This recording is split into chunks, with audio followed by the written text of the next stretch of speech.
Hello, everyone. Welcome to the MuseScore Café for today, Wednesday, March 3rd, 2021. I see people checking in and always happy to see where people are. For those of you who don't know, I'm just outside Denver, Colorado, is where I'm at. Um, let's do the business end of things. My name's Marc Sabatella. This is my regular series, the MuseScore Cafe, where I talk about some aspect of making music with MuseScore and spend the first minute or so fumbling just to do sound check and so forth, because that's just where I'm at in my life. So I seem to be seeing and hearing things okay. All right. So a couple other things to let you know. Okay. So oh yeah, the other little business thing that I always want to talk about is the fact that I do have a website that I strongly encourage you to check out and sign up for my mailing list if you're not on, which is going to bring me to my next order of actual kind of business. Some of you might be here for the first time because for the first time you've actually seen my email. um, and I realized that a lot of my emails for people on my mailing list were going to spam folders. And there's only so much that I can do about that from my end. But I tried to do some things, and apparently they work because I got several people reporting that they um, got some email from me for kind of the first time. So that's great. So welcome to anyone who's kind of joining for the first time because you saw the email for the first time, and that's fantastic. Okay, so yeah, I see people all over the place here. This is great. Okay, so yeah, I what I usually do for those of you who are new is I pick some aspect of MuseScore that I want to talk about, and I talk about it, demo some things, take questions, and I'm always up for taking questions on pretty much any topic. Um, but if possible, to relate it to whatever the topic that I've chosen, if it's possible, I will try to do that. So what I'm going to do, and often the topic that I pick is based on something going on in my own world, with some of the music that I'm working on myself or things that I'm doing. And so one of the things that's happening today for me is I'm doing a presentation to an organization called the Music Library Association. And so they have their annual conference, and the attendees are all people who are music librarians, which I actually don't know the percentages, but I'm guessing most of these music libraries are university libraries. And I know several people who work in that field. Um, so I have, some idea of the kinds of things that a music librarian would do and might use MuseScore for. But um, yeah, one of the things that came up as I was preparing for this presentation was a lot of the things that I was imagining involved somehow dealing with um, symbols. And so yeah, I'm happy to see some comments about the email. So this is great. Thank you so much for confirming also that is that worked a little bit. So yeah, so some of the examples that I ended up coming up with to use in this presentation uh, end up being very oriented around symbols and graphics. So I'm going to just walk you through what some of these things are. But first, I want to show you just the the 2-minute version of what you need to know about symbols and graphics, and then we can talk about how you can go places with it. So when I talk about symbols, I am not talking about all the stuff that's on these palettes. But if you don't know what's on these, first of all, you might be in the basic workspace because when you first start MuseScore, by default, you're in this basic workspace. And it's called basic because it's pretty basic. If you look at the articulations palette, these are your only choices. Under lines, these are your only choices. However, if I switch to the advanced workspace, we allow you to create custom workspaces. So all these other ones are custom ones that I've created. But if you switch to the advanced workspace, you will see all the other symbols that are available. First of all, there's more palettes, but even remember there were only like about half a dozen articulations? Well, now there's actually a lot more. And on the lines palette, there's a lot more. Now, even in the basic workspace, you should see these more buttons that show up. And when you press more, if there were others to show, they would be here. Um, the advanced palette basically shows you pretty much everything right off the bat. So there's little or nothing under more. But I think maybe the text palette has some things. Yeah, the text palette has, oh, but these are things. Oh, the straight text is under more. I'm not sure why there's a change instrument both places here. That could be something weird about how I've set my system up. I don't know. But in any case, um, there's a lot of symbols already on the palettes. So if you're accustomed to adding symbols from the palettes, I say, okay, so I'm using my keyboard to enter these notes. And many of you know I use the keyboard as much as I can, just because I find it efficient. But if you want to add articulations, if you've been accustomed to doing things like dragging to the note and then carefully releasing when it gets there, know that it's almost always easier, especially if you want to add more than one, to select all the notes you want to add to and then just click it in the palette. That will add it to all of those. And if it's the case, if it's a line, like if you want to make a volta, like a first ending that extends across several measures, select those measures and then click the volta, and it automatically extends over all of them. So that's some general stuff about using the palettes. Um, and I'm going to be trying to check the yes, so symbols and graphics are basically the things that I'm going to be talking about. And as always, whatever people are interested in, I'm happy to talk about. Oh, and before I forget, I've decided. So I got a message from someone saying wanting me to talk about sound fonts, and I've gotten requests to talk about things having to do with playback, kind of many times, and I've always kind of put them off because, frankly, I don't mess. I mean, I use the playback, but I don't do a lot of customization tweaking just for the purpose of improving playback. It's I write the music, I listen to the playback to get an idea of what it's like, and then I put it out there either to print and give to real musicians to play, or have it out there on musescore.com or whatever. And I don't tend to worry about those details, but I know a lot of people do. And a lot of the changes coming in MuseScore 4 are going to be in that area. But meanwhile, let's see what we can do. So what I want to do is I want to have a sound font shootout. That's what I'm going to call my next cafe, I think. Um, so if there's particular sound fonts that people like a lot, go ahead and stick them in the chat, and maybe I'll try to collect them into a comment. That would be better because the comments are more permanent. So actually, if you can enter them into a comment, that's better. And that way, I think in the comment you can actually put a link. Because then I'll download a bunch of sound fonts, and then we'll listen to them on a couple different scores and kind of compare different sound fonts and talk about the process of using sound fonts. So that's what I want to do next week. All right. So all this, me showing you what's in the palettes, is prelude to pointing out, oh, one other thing I have to show you, if you haven't seen already, is you can search the palettes, right? There's a search button here. There's also a shortcut. It's Control F9. And that will just move the cursor over to the palette, this palette search. So what you can do then is search for a thing. If you don't know where fermatas are, fermata, there we go. I just typed the first few letters fermata, and there they all are. And you can see there's actually quite a few different fermata kinds of symbols. So there's a lot of symbols here in the standard palette, but that's not everything. So when I said I was going to give you the 2-minute version of what I want to show you, the 2 minutes starts now. That was all prelude. What I want to show you is the symbols palette. So the easiest way to bring up the symbols palette is Z. Z, maybe I have to get out of I think my cursor was in the palette. So let me get out of, I pressed escape to get out of the palette, Z. And it brings up the symbols palette. The symbols palette is enormous. Enormous. It has tons and tons of symbols that you may not have known were a thing.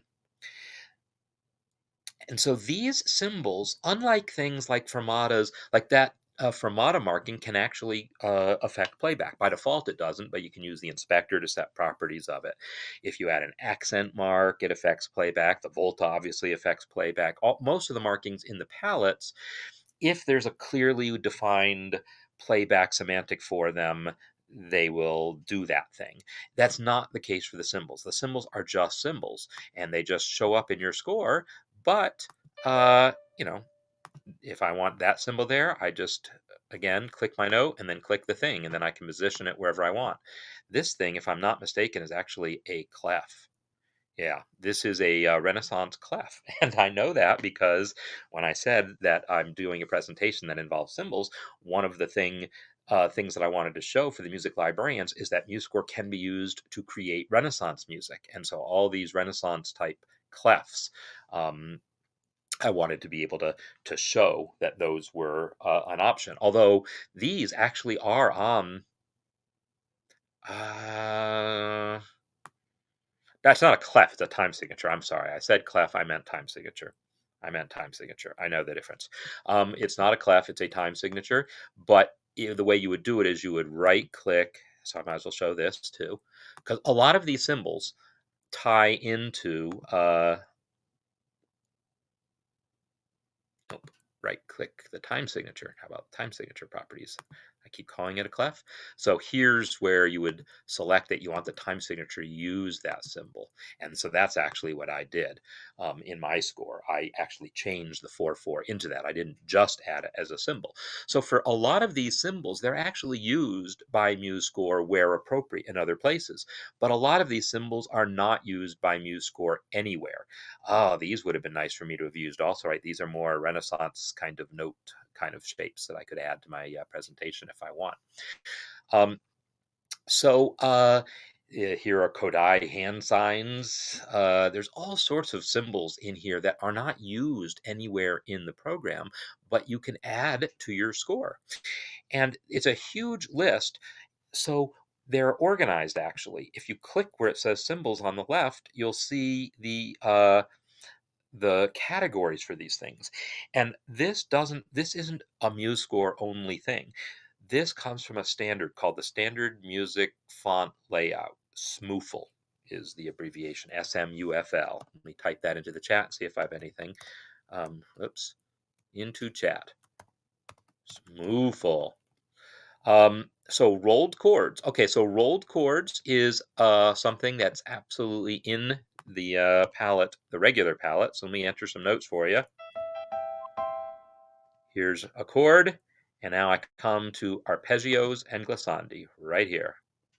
Add the arpeggio symbol, and let's play this thing. There you go, it rolled. So the arpeggio symbol is part of the standard palette. You don't need to use one of these special symbols, but probably that symbol exists.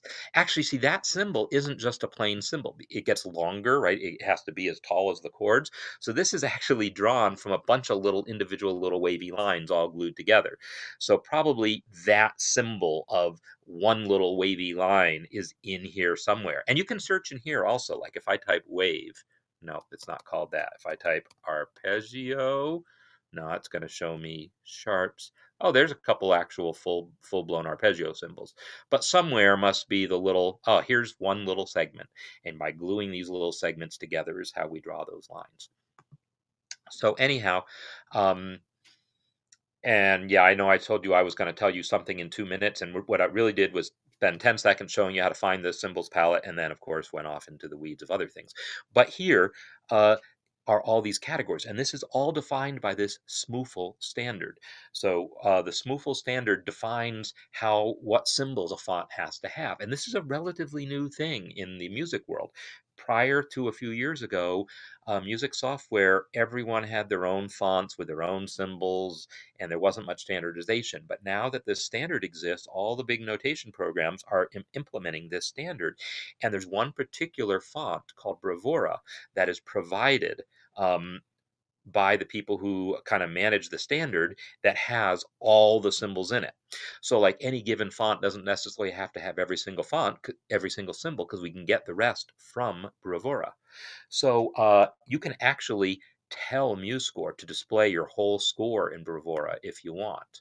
You can go to Format, Style, and then change the font. Emmentaler was the old default font. Leland is our new 3.6 default font, but Bravura is that one that comes from Steinberg, is actually the company that manages the spoofle standard. So um, you might not be able to tell the difference right away, but you will as soon as I do an undo. Look at this clef. This is the Bravura clef. Let me go back to the Leland clef. There's the Leland clef, Bravura clef, Leland clef, Bravura clef. So the Leland clef is a little taller. The Bravura clef is a little shorter and leans to the right a little more. If you look at the measure rests, they're a slightly different width. Here's the Leland measure rest, and there's the Bravura one, a little narrower. So yeah, just various different changes that show up. So in that symbols palette are just tons and tons of symbols that can be added to your score for various different reasons. There's tons of medieval and Renaissance symbols here, and yeah, I'm going to see if I can add those to my score. Let me show you my slides with the example because I want to show you some of those. Um,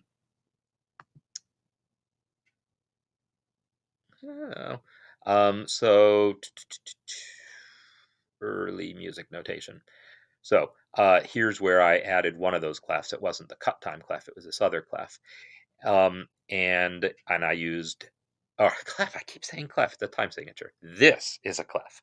That is a.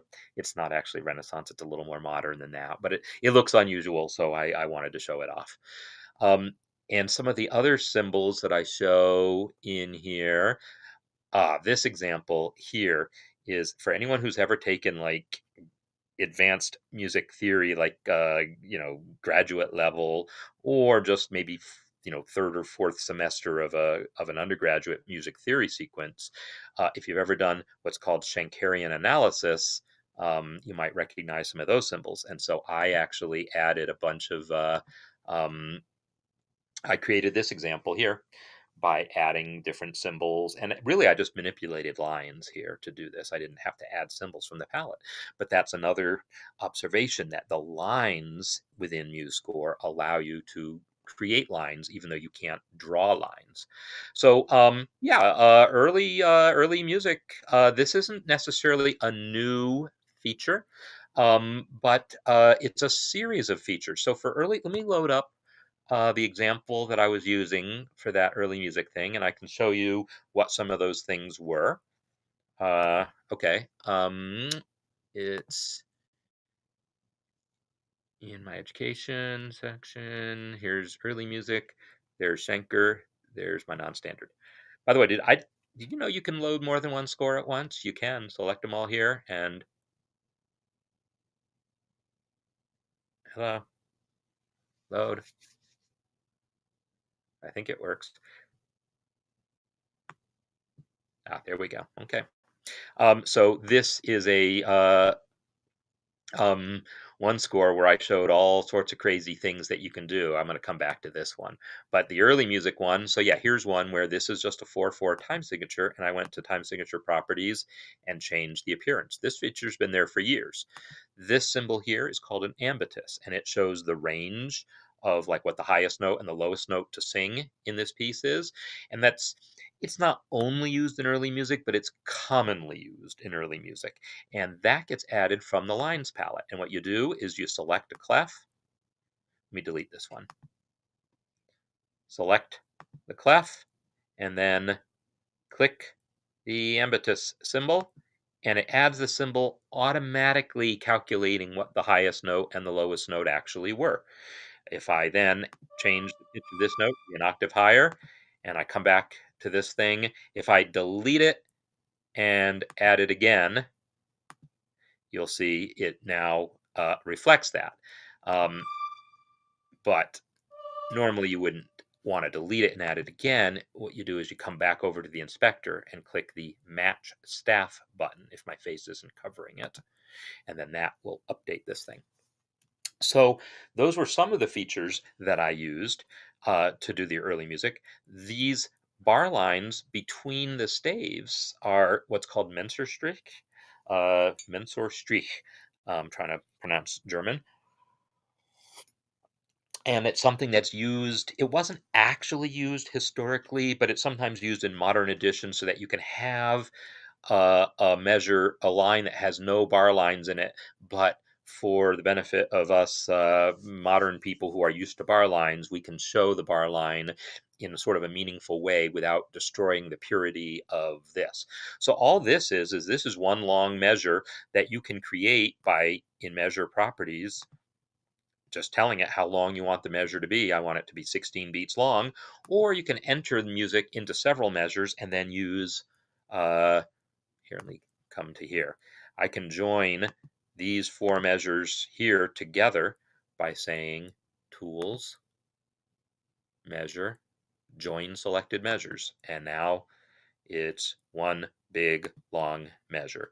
And it now lasts for 16 beats. If I right click this thing and go to measure properties, I will see 16 beats. So a lot of the early music stuff is just taking advantage of various features that exist. Now, if I really wanted to do this, what I should do is figure out how to replace all these note heads with symbols. And the thing is, all right, I'm not an, I do know quite a bit about early music, but not about early music notation.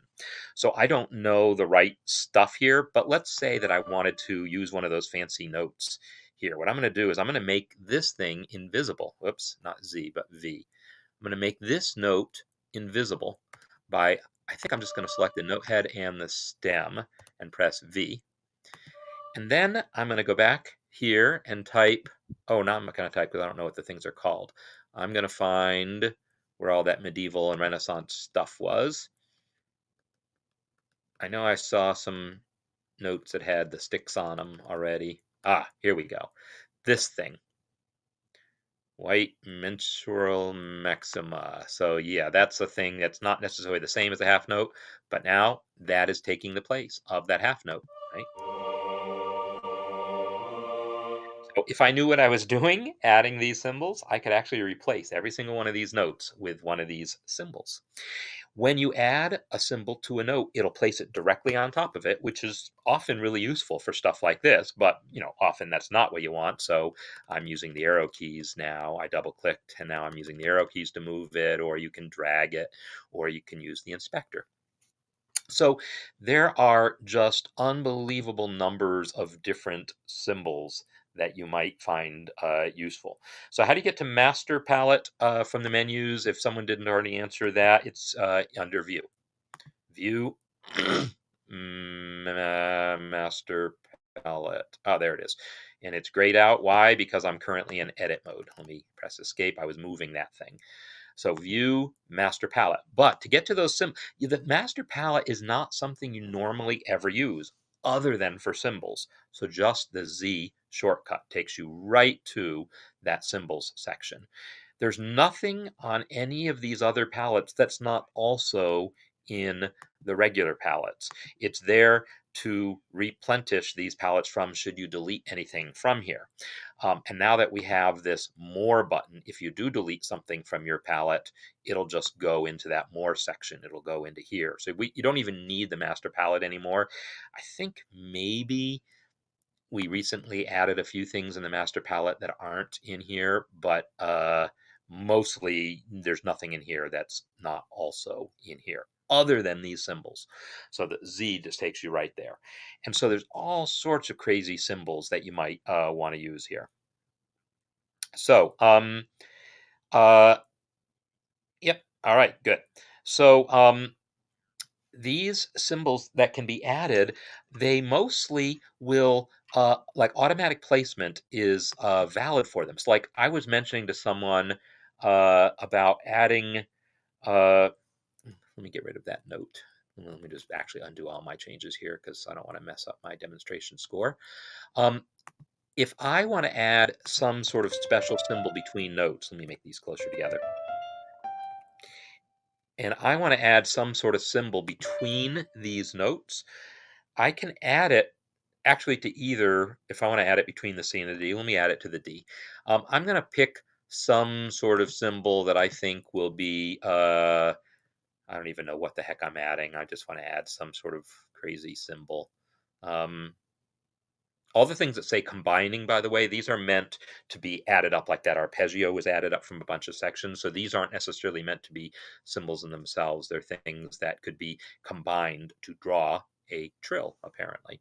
All right, here's some common ornaments. And so if MuseScore didn't support any of these ornaments already, like, oh, this one, I don't know that we have this one, hidden ornament. I don't even know what that thing is, but let's go ahead and add it. I'll click that into my score. And again, it appears directly on top of the note head. Not so useful here, but I'll double click it, move it over, and uh, actually, when you double click and move it, it doesn't redraw the thing right away. So instead, I want to double click the symbol, and I'm having trouble doing that. So let me zoom in. Come on, double click. Oh, that's curious. Ah, there we go. All right, now if I drag it,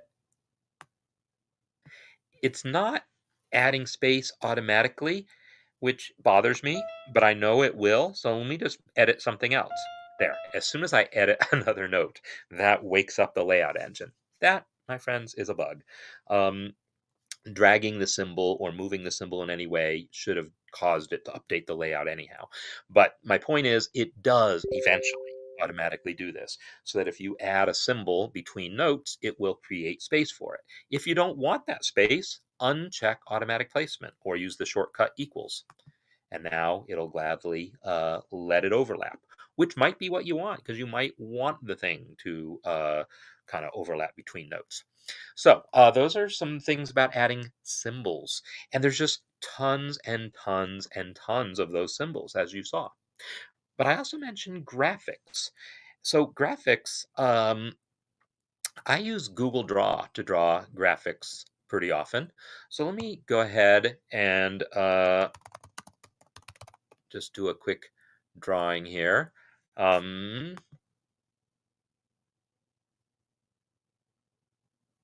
So if I draw, like someone wanted a bend sign, like a guitar bend sign, which we don't have internally. It looks like this. We have a tablature bend sign, but not a. Actually, there's a polygon draw. See, I don't actually. I say that I do things with Google Draw, but I'm by no means expert at it. What I really just want is a line that makes a little bend in it. That shape there. And since I don't know how to do it, I'm just going to select line, elbow connector. Is that something? Polyline. Polyline sounds good. Click here, click there, click there. That's what I want. Ah, went away. Come on, try it again. Click, click, click. I don't actually know how to stop this thing. That's what I want. I want to say stop. Do I come back over here and say this? So obviously, I don't know my way around. I don't know my way around this drawing program because I don't use it that much. I just do simple little things. So there we go, 2 lines. I know there must have been some thing I needed to click or press or whatever. Oops, do that change. So now I have, come on. And now I want to move these things to where they join. That's what I didn't want to have to do, is manually make them join. But okay. So now I've got my picture. And if I can then cut and paste this thing, like I could do it by just making a screenshot. Of course, I'm going to get that silly background, but it doesn't matter. No, I'm not going to do that one. Let me do another one. Screenshot. Here we go. So copy to clipboard and then come back into MuseScore and paste. And there's that picture. It's way, way, way too big, of course, but I can resize it. And to resize it, I can use these little handles.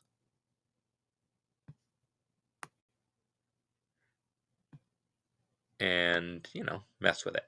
You can also control whether it keeps the same aspect ratio, or I can just squish it like that, right? So, And now I can, of course, also see that my line is entirely too thin.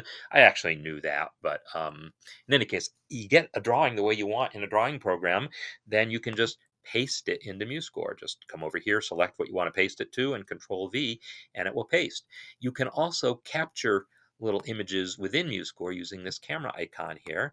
So come over here, select that little chunk of music, and we're just really drawing a little box around it, and Control C to copy. And now I can come over here, and I got to get out of that camera mode. Control V, and it pastes a picture of the thing. When I did the Control C, let me go back to the camera icon. When I did that, it copied it at whatever resolution I had set. It's 180 dots per inch, and that's why it came out small. If I set that to 300 dots per inch, actually, I think, if I'm not mistaken, 360 is meant to be life size. Yeah, let's get rid of that one. If I come back over here one more time, and I make the thing 360 dots per inch. Now I do a copy, get out of it, paste. Do I get something that's the same size? I think I do. Let me turn off automatic placement for it. Yeah, that you can see now that lines up perfectly. So if you capture your image at 360 dots per inch, you will get an image that's exactly the same size as what you started with. So this is a way of creating what are called ossia, where you have like an alternate notation that you show above the staff for how you want your trill played. There's other ways of doing it, but using an image is always a way of doing it. And that's how I did the thing that I showed in this picture here. Where was it? Where I just have all these kind of crazy symbols and things I used in Ossia. No, I didn't actually use an Ossia. This is something I made in Google Draw. I didn't use that camera tool for this. This is all done using other features within MuseScore. Okay, so wake up. All right, is a way to make an invisible staff. So yes, you can make an invisible staff, but I'm not quite sure I understand what you mean about legato or overlap. So I'm going to come back to the invisible staff minute in a second. So Voltas, can you explain how to make more than usual first and second time ending? Oh yeah, absolutely. So let me show that. If you have a score, let me just create a new score. Treble clef score. And say we want there to be a repeat over here. And we want a first ending and a second ending and a third ending. So maybe our first ending is going to go here. And then our second ending here. And then a third ending here.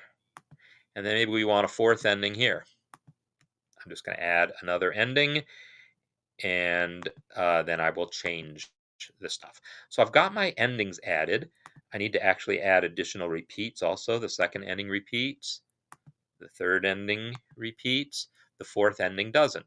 So my fourth ending currently says 2. What I need to do is change it so that the text says 4 over here in the inspector, and at the very bottom here, right underneath my smiling face, is a place where it says repeat list. And I'm going to change that to 4 also. Can you believe me that that's there, or shall I move my face? Let me move my face temporarily. There it is, 4. 4. All right, put face back. Because usually that corner is the best place. And I don't know, I feel like it's a nice little personal touch when you can see me. And anyhow, I feel like it didn't snap, but that's good enough. Okay, so I set the text and the actual repeat list to 4. So this is now knows it's a fourth ending. If I'm not mistaken, I've now done what I need to do to get this to work. Let me turn the tempo way the heck up by adding a tempo text that says, say, 600. Let's make it be 800. And now let's just play this thing. So there, oops. It didn't play back at all because my repeats are turned off. Let's try that again. First ending, second ending, third ending, fourth ending. There you go.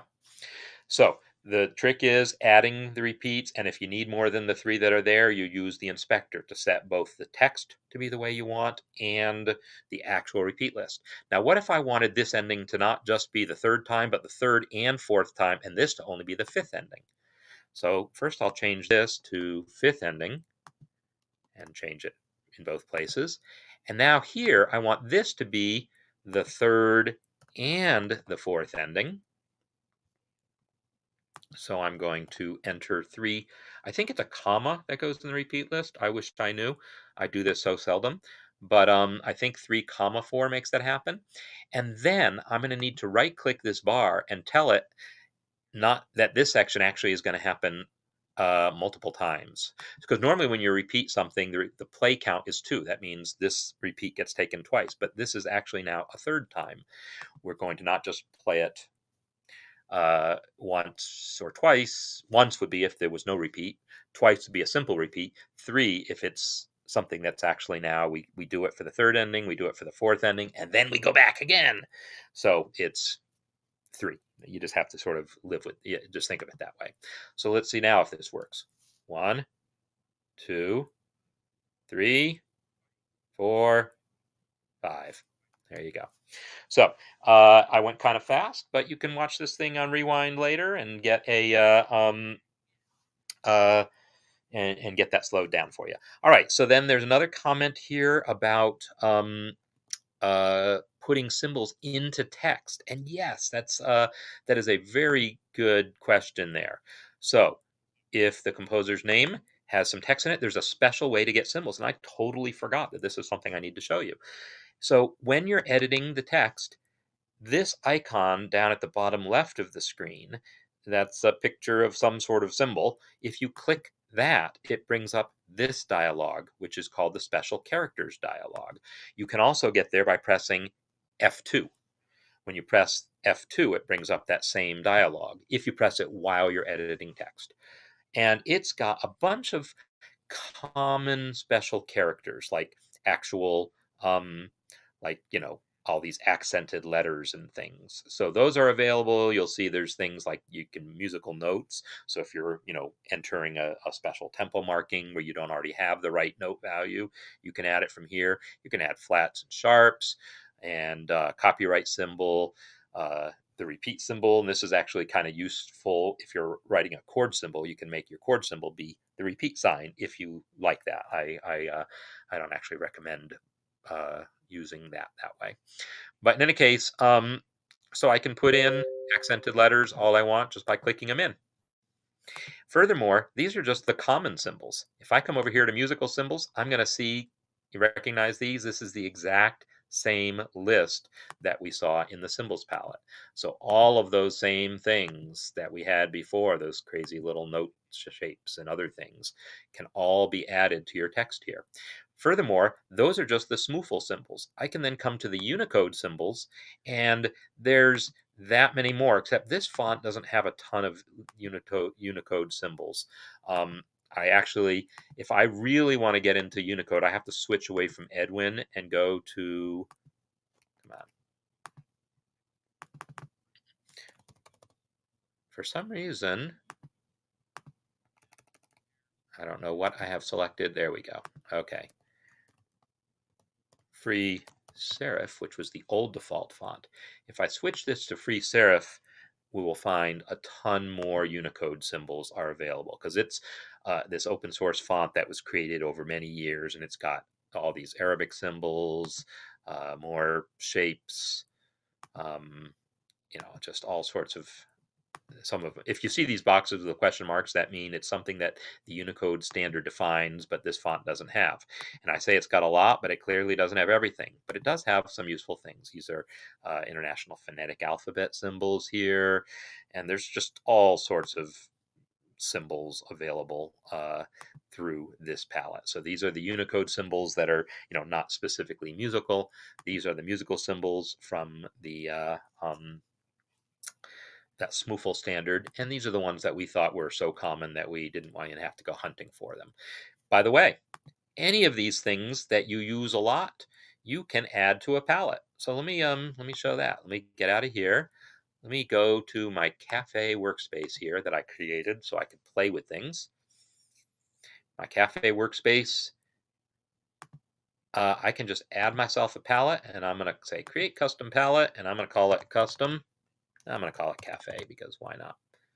And now I've got a cafe palette. Let me go back to that Z palette, and now, boom, drag that thing in.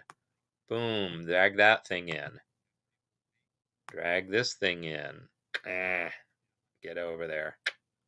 Struggling with the drag. I don't like drag and drop that much. But it's how you do palette customization. So yeah, you can drag things from here, and you can also drag things when you're editing text. If I press F2 to bring up that palette, I can bring in some of these characters. So if you want, at least I think I can. Yeah, there we go.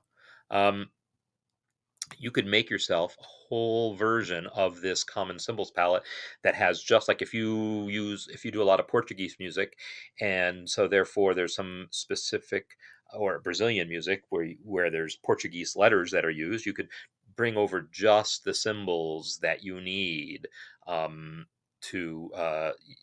to do that, so you're not using all these other characters that you don't actually care about, and just populate yourself a palette with them.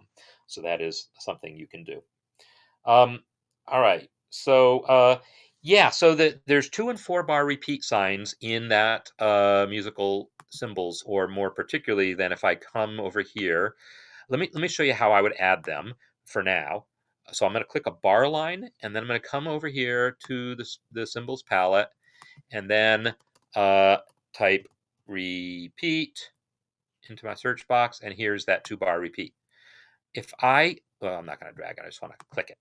When I click it, it attaches directly to the bar line, always exactly at that offset. So you can then move it in a position by double clicking it and control arrow, control down, control down. I think it's like, some specific number of clicks to get it positioned right. This will not play back. It is just a symbol. Now, there are ways of fudging things in the playback. I usually just add an invisible staff and then put the notes that I want to hear for the playback on the invisible staff. But for MuseScore 4, we have implemented now direct support for multi-measure repeats, and they will be right here on the repeats palette along with the single measure repeat. So those will become possible in MuseScore 4.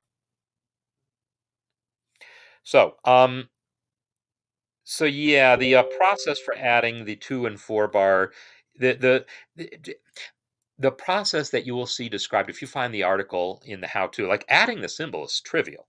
Getting it to play back is less so, but possible. But again, for me, I find it so much easier just to add an invisible staff and put the stuff there. Then I don't have to think about a million different ways to do a million different playback tricks. Every playback trick I want, I can do by an invisible staff that has the notes that I want.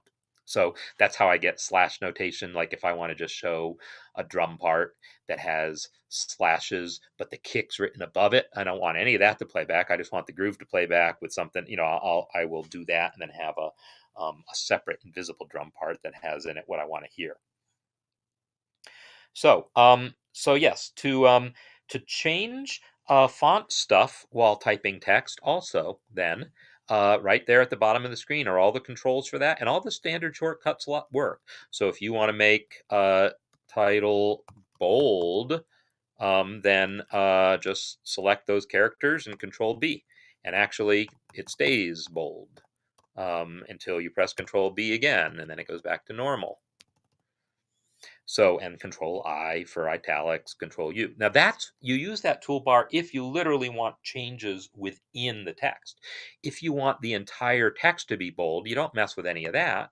You just press the bold button in the inspector. So that's much simpler, and it does it in a way that then causes fewer problems down the road. Let me just put it that way. When you go to update later, or if you then decide to change fonts or something, if anything that's like anything that you bake in using that toolbar down there will not change. So if you change your mind about fonts later, tough. Any changes you made down there are totally baked in.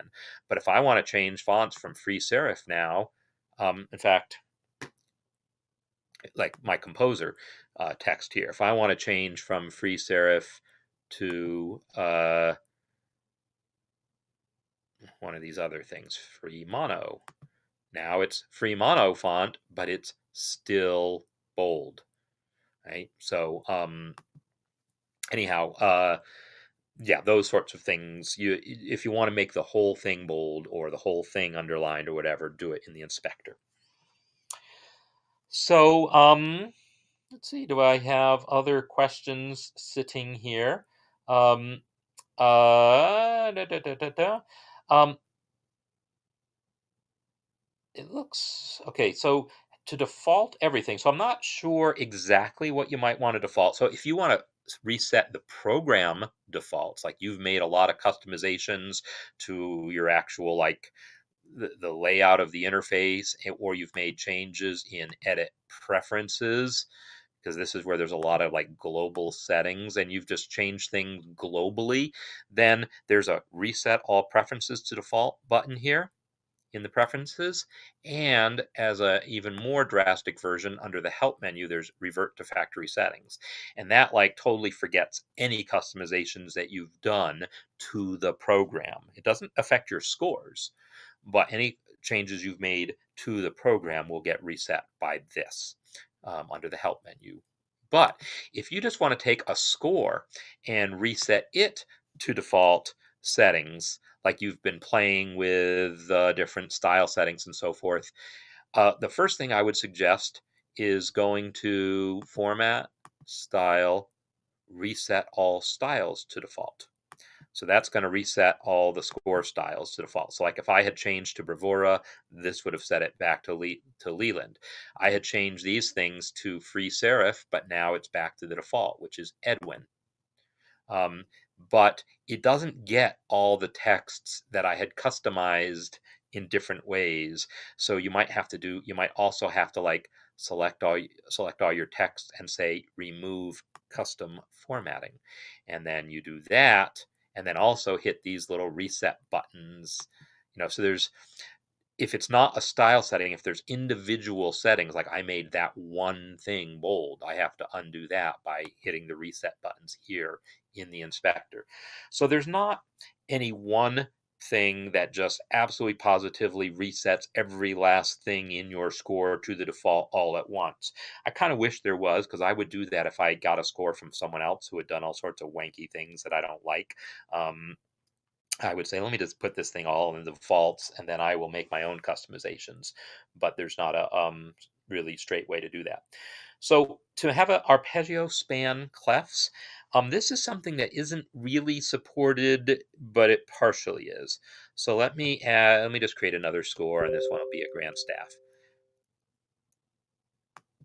It won't be supported for playback. I will tell you that right now. But if I go C and then add a G, and then go up to the staff above and go E.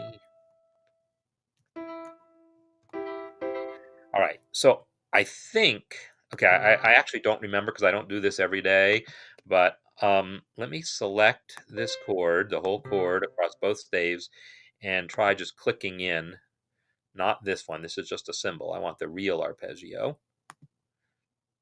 I think that doesn't work, right? But here's what does. Let's add one just to the top staff.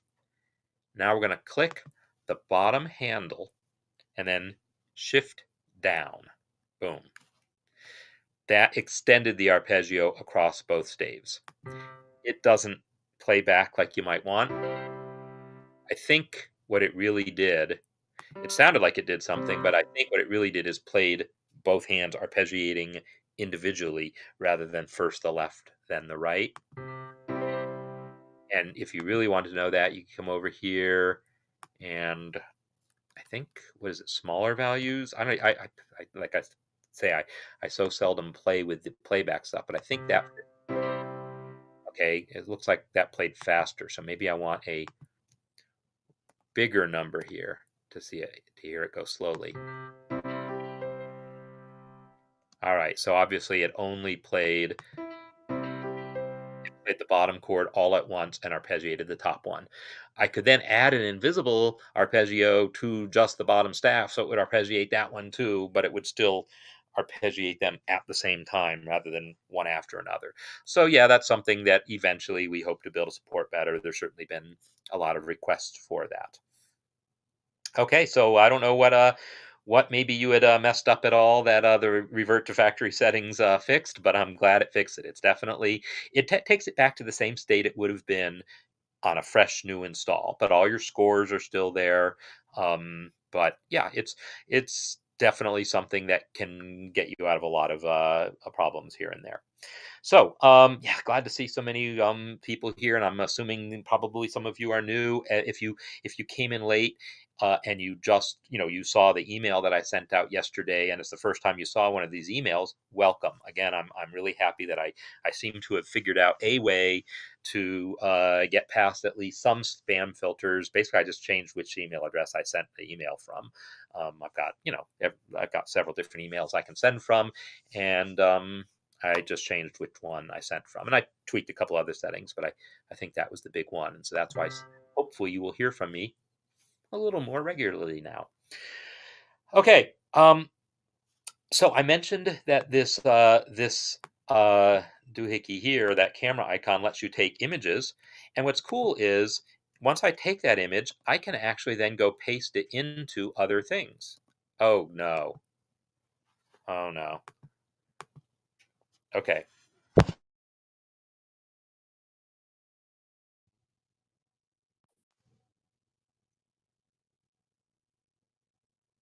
I might have just locked up. Oh, that's weird. Oh, that is so weird. Okay, on my nope, that's me going blank. All right, so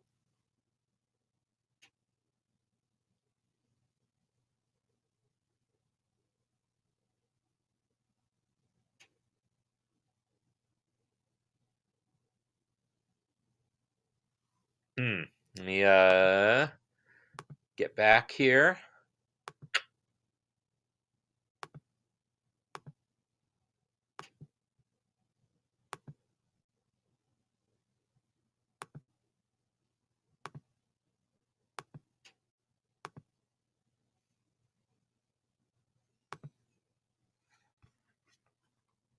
Okay, I think I'm back.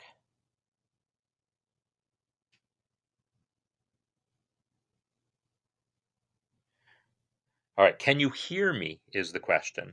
That's the only thing. I can see that I'm back here. Do I have sound? Okay. Yep, I do have sound. Okay, good. All right, so sorry about that. Yeah, every once in a while there's glitches. Glitches happen. So this, like the way I made this slide was in my slide presentation, these are images that I pasted in. Like this right here is an image that I actually captured from one of those scores. It was this one that said non-standard notation.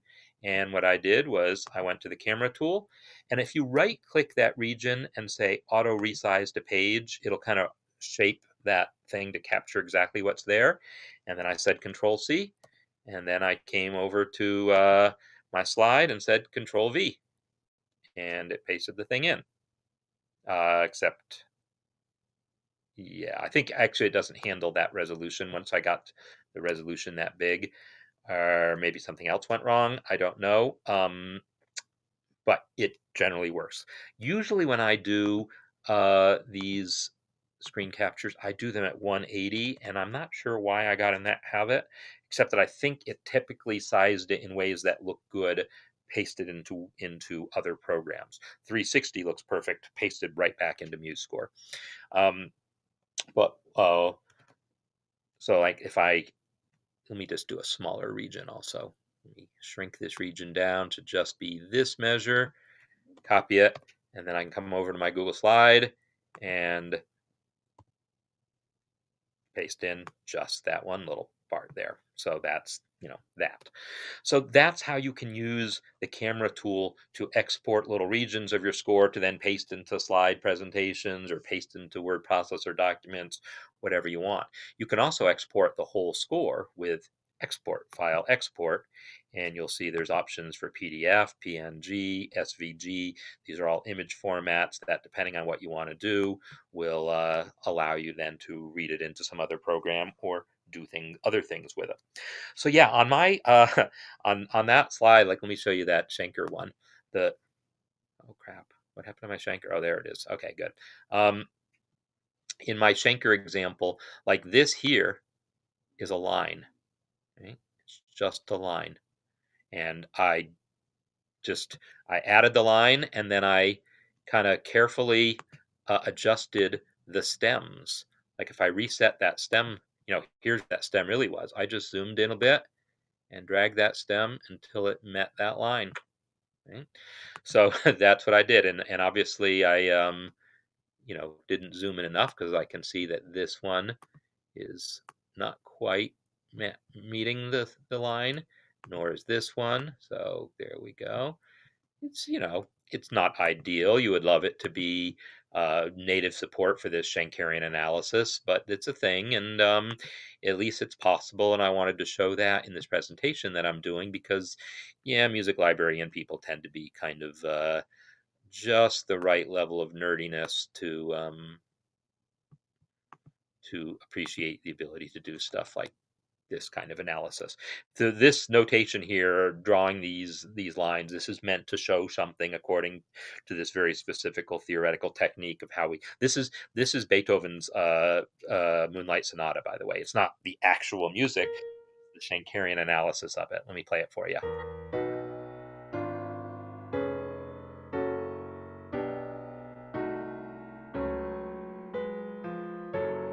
So probably you might have recognized, oh yeah, if we took out all the extra triplets and other things, that would be Moonlight Sonata. Okay. So yeah, unfortunately I have enough technical issues that uh I gotta stay calm. I got no choice. So it just happens. All right. So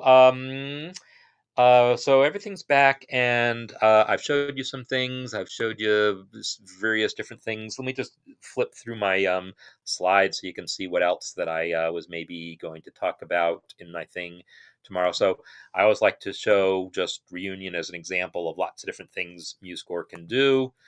So this is my piece Reunion, just a little snippet there. So the idea is that most of the people in this presentation that I'm giving already know something about MuseScore, but now they want to see, oh, but can it do this, or can it do this, and specific to their lives as music librarians.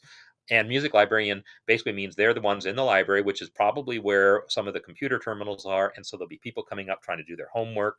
So they'll get homework questions from people. They'll have professors coming up looking for, doing research, and then talking to the librarian about various different research matters. And so producing technical papers, producing research papers and things like that and dealing with everything having to do with research papers is a big part of the life of a music librarian. So anyhow, I want to show the basics of using MuseScore, but then also some things that are more specific. So if they have any blind students, then that's always a thing that I talk about, and so I'm going to be able to talk to them about that. Here's my version where I actually show that Shankar example embedded within this. This is an excerpt I copy and pasted from an actual research paper, and then here's one where I use the Color Notes plugin in MuseScore to color the notes, and use the inspector to set the note head scheme to be pitch name, so you can see the note heads in there. And here's that early music example. Here's one using Roman numeral analysis. And if you've never seen that, add text, Roman numeral analysis, and then type. It's actually pretty cool. So I like to show that one off because I created that font and I'm proud of it. If you go to add text, Roman numeral analysis, all I got to do is type 1, 6, 4, and it does the right thing, right? And so on. 5, 6, 4, 2, and then it stacks it appropriately for that symbol and so forth. And other things too, like if I want a flat 2, it turns it into the right thing. And I can use a caret to be the triangle.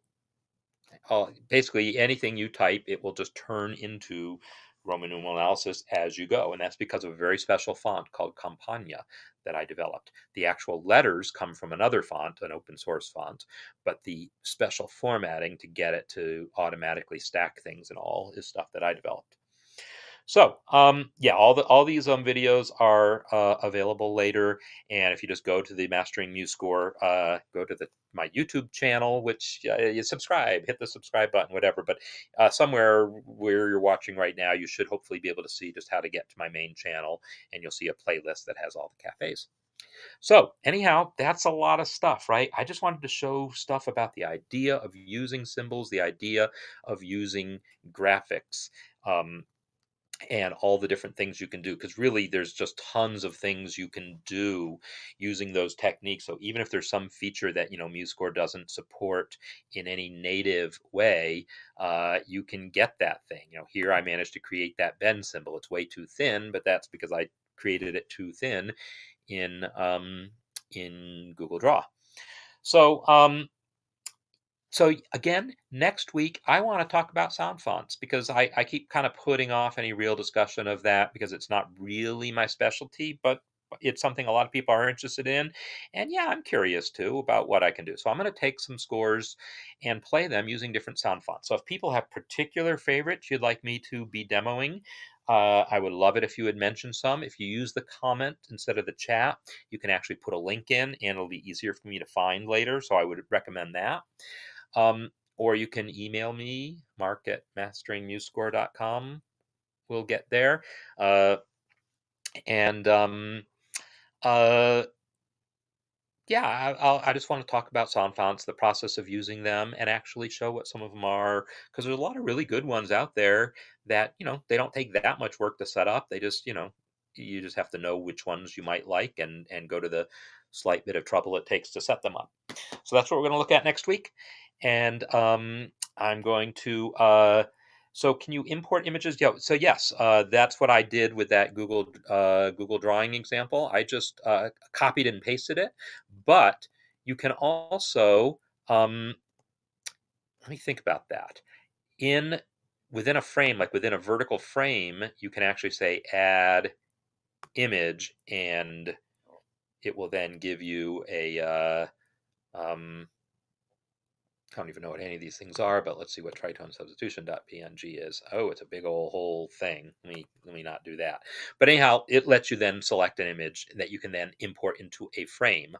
But for most other things, drag and drop is what you'd use. So you would drag it from your file manager, say, onto a note or whatever, and that'll bring the image in. And that's how I got this little that whatever that bend symbol is.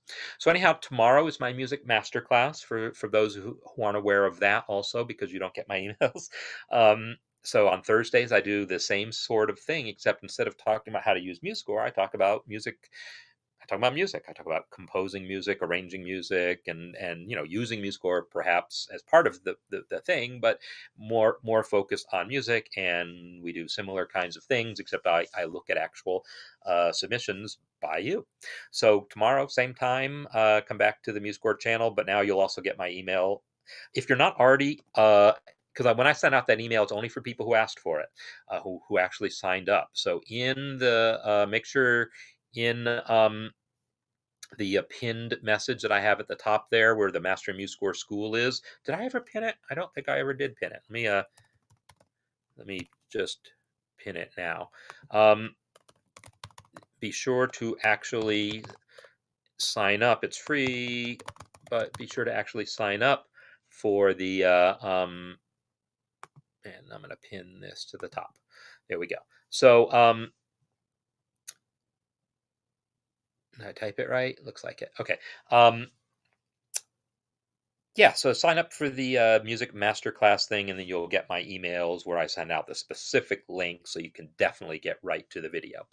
All right, I hope everyone has a great rest of day and hope you have a great week. And hopefully, I'll see a bunch of you tomorrow also. And just enjoy. I got some lovely weather here in Colorado right now.